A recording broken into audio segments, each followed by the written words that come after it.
In this video, I'm going to show you how to remove the carburetor in a DR650 in about 10 minutes. Alright, let's get to it. We're going to start by removing both these side covers, then we can remove the seat. You can just use a regular Phillips for these side covers. I do have my JIS number 2 screwdriver here. If you got one of these Suzuki's, you're going to want to get one of these anyways, especially when we get into the carb later. But you definitely want to get one of these. I think I got this on Amazon for like 10 bucks.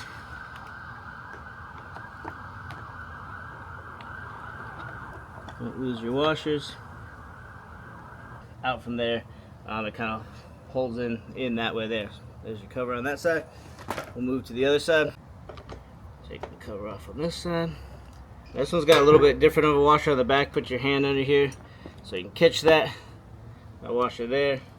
And then same as the other side, this way to bring it out. Alright, other side covers off. Alright, then we got 12mm size here on both sides. Take those off. And the other side.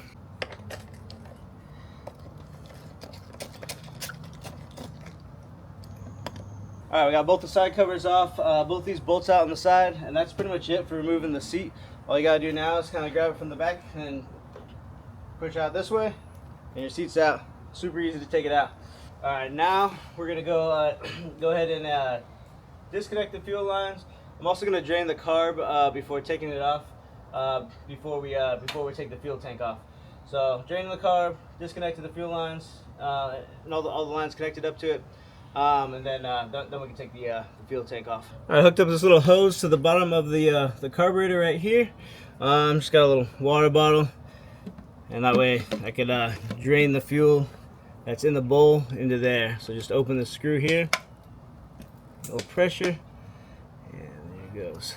That should drain all the fuel out and most of it out of the line, so we don't spill all over the bike. Just gonna tighten that one back up.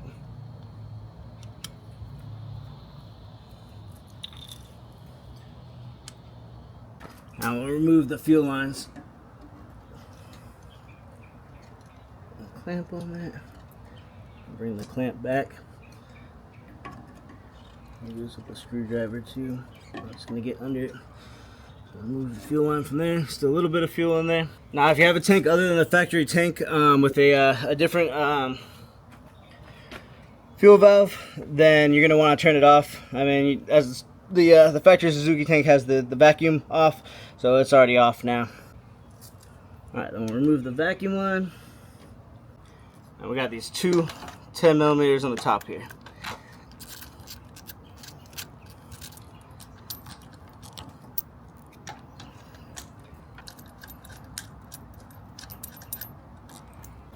Alright, we also want to remove this evap line here for the tank vent.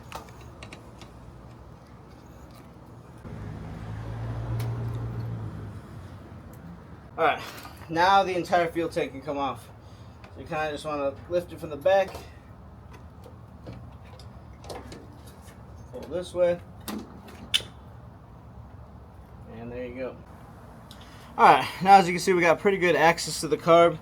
If we were doing just the needle, we could just tilt it sideways a little bit and pop this cap off and do the needle from there.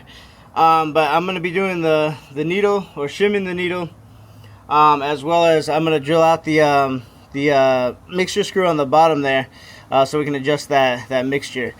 So this one I'm going to take the carb all the way out for. Alright, those JS screws are tight, so I am going to take the cables out instead of risking stripping them by taking out the bracket.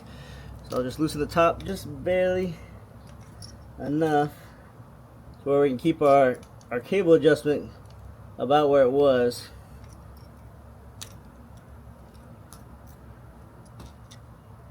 And then unscrew the bottom ones. So yeah, keeping the top just cracked loose. So that way you can kind of go back to the same adjustment point, and then loosening the bottom part up to where you can get these cables out of here. Alright, almost there. Like I said, if you can get the bracket off, that is a little bit better if it comes off easy. That way you don't got to mess around with your cables there.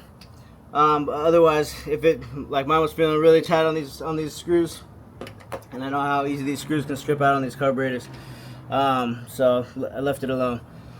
So cables are loose here. Alright, the cable's loose, we can kind of just take them out of the carb. So we can get that to slide out of there. That one there. And you can kind of twist the carb open. Get that one out there. Then we can just set our cables out to the side. Now this could break very easily. So you want to be careful just taking that out, or before you bend the carb. It's got a plastic nut on the end here. That breaks very easily, the choke cable there. So we'll move these to the side. And we'll take that out. Carefully take out the choke cable here. It breaks loose pretty easy. You just want to not really bend it too much back and forth or anything. Just get it broken loose, then get it out by hand. It's plastic. Alright. Just pull it straight out of there. That's it there. It's just a plastic nut, so it is easy to break. I have seen on Pro Cycle they have like a metal replacement one, but as long as you're careful with this one, you don't break it, you won't need it. But if you do break it, don't worry. I mean, you can get another one, a metal one. Alright, really close to removing it here. We'll just loosen these clamps on both sides.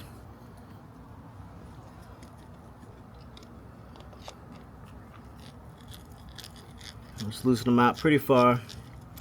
That way we got room. The carb tilts a little bit. It's pretty easy to get this vacuum hose off from this side.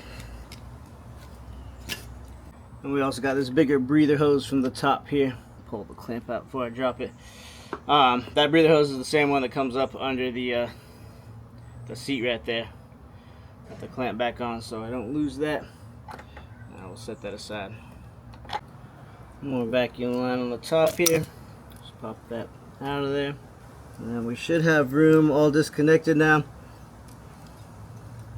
Kind of push back towards the intake side, then just kind of squeeze it out of here. Just like so. Careful not to damage anything.